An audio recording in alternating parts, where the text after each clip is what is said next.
Alrighty, welcome to episode 14 of the Snowball Effect. I'm here with Charley Tichenor. Did I say that correctly?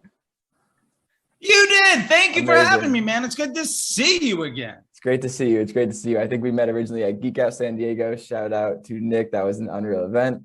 But yeah, man, great to have you here. So let's get right into it. So I know you are like the media buying guy. You have some crazy perspectives on media buying that are definitely disrupting what most people are talking about in the media buying world.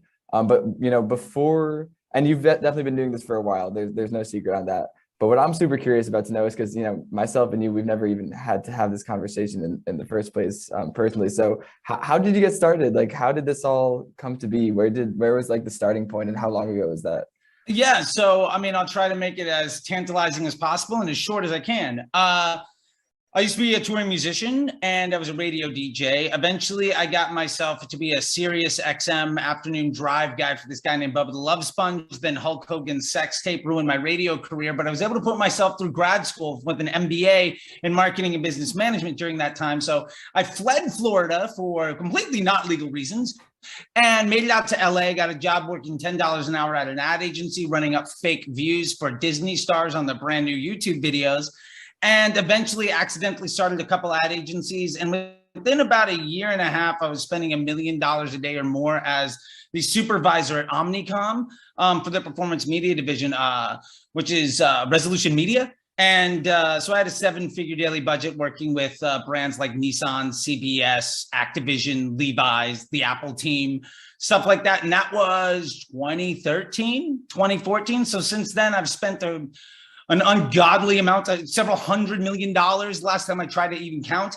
And I mean, my clients and students have done in the billions in revenue.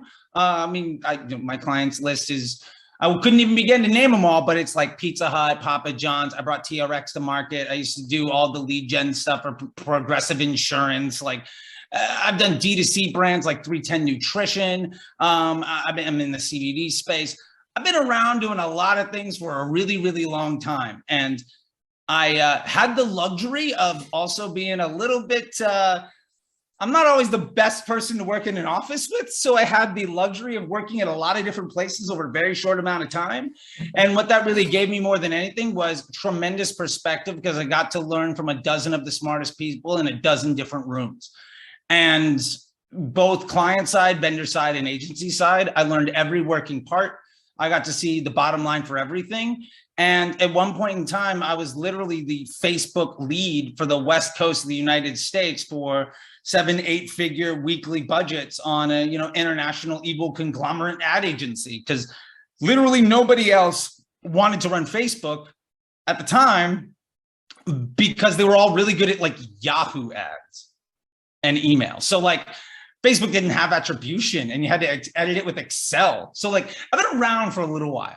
But yeah, I got into it through all that stuff. And then my just shameless self-promotion of being a touring musician ultimately helped me figure out a way to make other people money on the internet. Very cool. Hulk Hogan's sex tape ruined my radio career. And ultimately I figured out how to spend $1 million a day. Very, very cool. Wow. All right. So let's unpack a little bit of that. So 2013, I guess it was actually before 2013 that you were first launching ads on Facebook.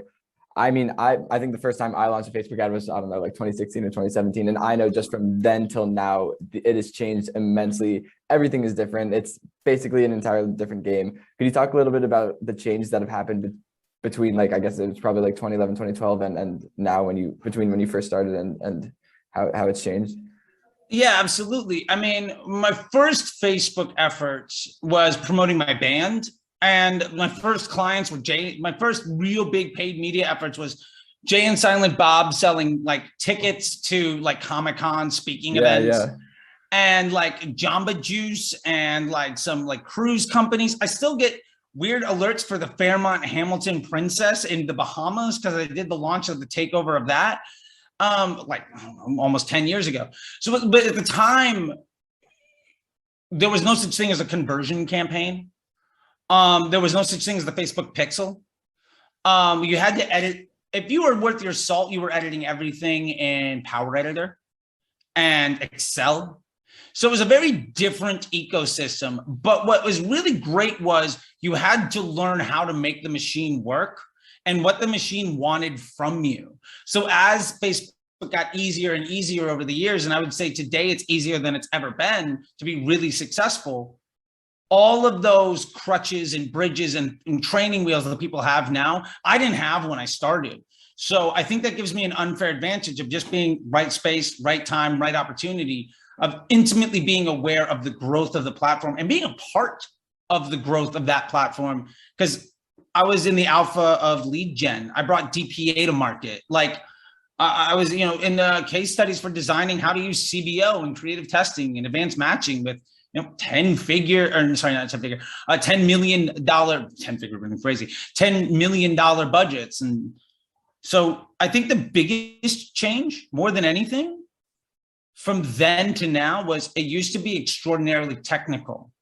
And the more technically savvy you were, the better. Now it is way more about understanding how do you meet Facebook's business model of keeping people who are on Facebook and Instagram wanting to come back.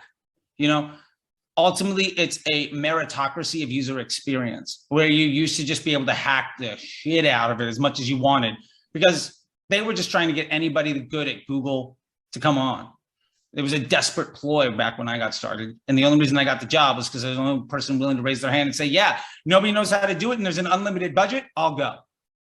And that's just personality type.